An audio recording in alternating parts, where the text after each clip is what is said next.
I'm back. Week 5 XFL predictions. Well, interesting. 2 XFL videos today. This one, and I've got attendance and TV ratings coming after this one, early afternoon, maybe this morning.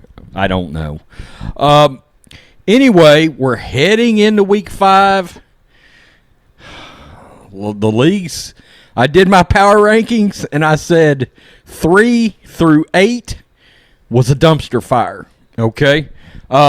If you follow this channel, make sure you hit subscribe. If you don't, I do a lot of XFL videos. I'm rooting for the league. But teams 3 through 8 have a lot of peril going on right now, okay? So, let's start with Saturday's game. Seattle Dragons at the best team in the league, Houston Roughnecks. June Jones running the run and shoot. P.J. Walker, Phillip Walker, is, along with Cam Phillips, a powerful combination. Powerful. Yeah, so to quote Yoda, not literally, but you get the point. This is not going, I don't think this is going to be competitive necessarily. If this was in Seattle, where they're drawing 27, 28, 30,000 fans up there, I would say there's a chance. They've installed B.J. Daniels at quarterback in Seattle. We don't really know what he's about, but one of the interesting things when I got to doing research this morning is Seattle has nobody among the top leaders in offensive categories at all. No running backs, no receivers, no quarterbacks. Brandon Silvers is riding the pine. Okay. This is pretty easy. I've got Roughnecks 30, Seattle 17 in this. No reason to think about it too much. I am worried about the ratings a little bit, so I hope these games are competitive. I thought this past weekend was the best weekend since week 1, by the way. Second game, this is going to be the Big Fox game. Cam Jordan from the New Orleans Saints will join this broadcast on the sidelines. I saw that this morning. New York Guardians at Dallas Renegades. Good God. This could have been a much better game on the schedule. Landry Jones is out. This week and next week, Philip Nelson will be starting at quarterback, who started week 1 and was flat painful to watch. Luckily, Kevin Gilbride, who I have little faith in as a coach from New York, former Giants offensive coordinator, has made the move for Luis Perez, who I believe is a good, competent, professional quarterback that is perfect for the XFL. I really do. His 2 of his last 3 weeks in the AAF, he flashed serious potential. I think he was with the Eagles in training camp this past year in the NFL. This is still at home. Dallas, they had roughly 18,000 fans this past week at the game.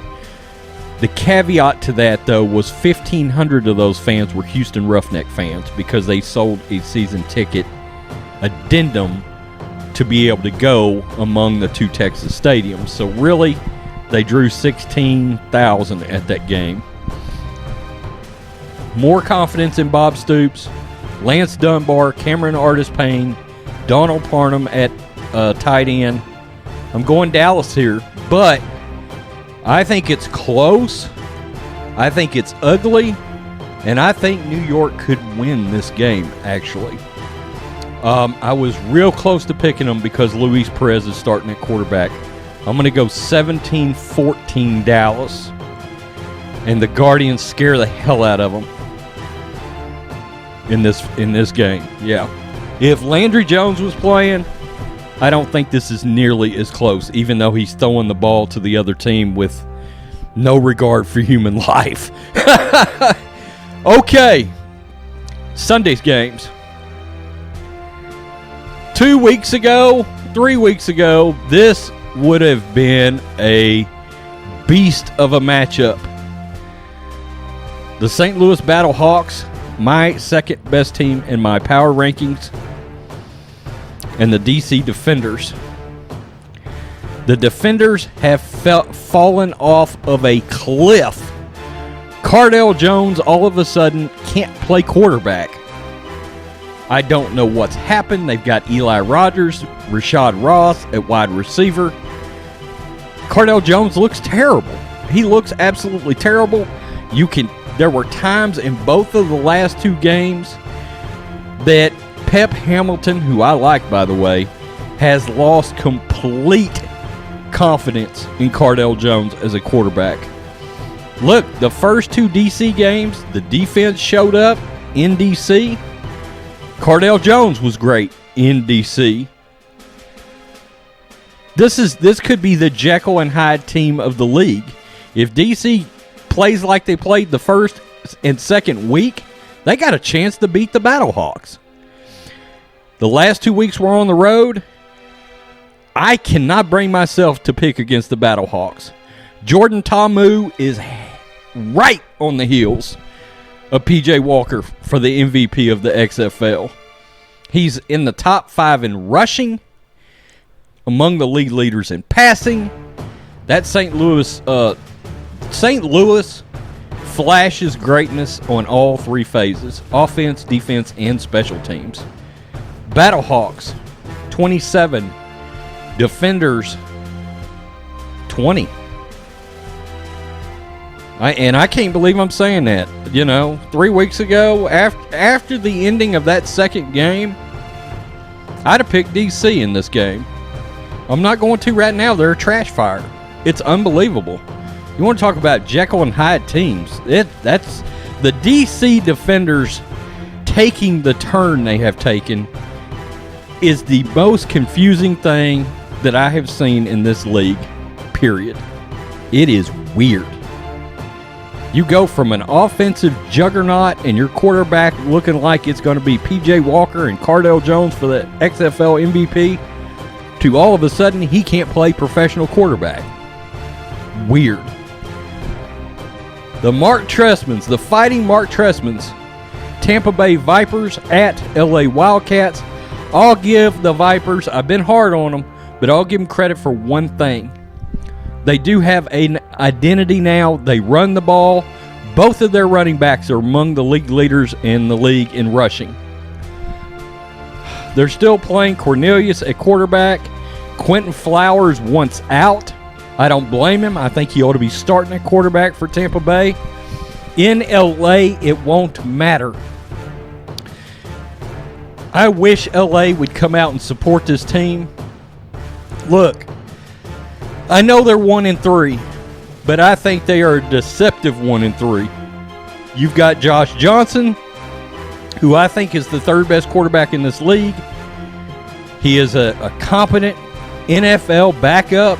Like I said in prior videos, the Detroit Lions tried to sign him in December. The XFL blocked it. If Nelson Spruce should be back this week. Trey McBride, wide receiver. And that LA Wildcats defense is much improved since firing Pepper Johnson. I like Winston Justice. I like the LA Wildcats. That is what made my power ranking so rough, because I had LA at 8, and I think they could have been as high as 5. Okay, that's how much better I feel about LA after getting Johnson in. I know they lost last week's game, but I believe if Nelson Spruce plays in that game, they win it against the Guardians. He is Johnson's favorite receiver, and I just think it's a different outcome. I think their offense is different. I've got the Wildcats in this game. We're going to go 27, Vipers 20. Okay. I think it's going to be too much. I think LA, I wish the fans would come out there, because I think if they drew 18-20, 100,000 out there with that defense. That is a changed team. It is. Watch for the Wildcats going forward.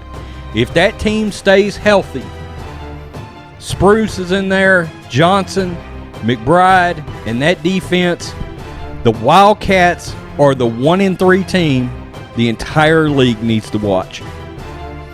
Because if we get to the end of week 10 and this team is 6-4, it wouldn't surprise me. I think they could end up finishing very strong in this league. I really do. I really do. You tell me what you think, Black and White Sports fans. Put your predictions in the comment section. Hit subscribe.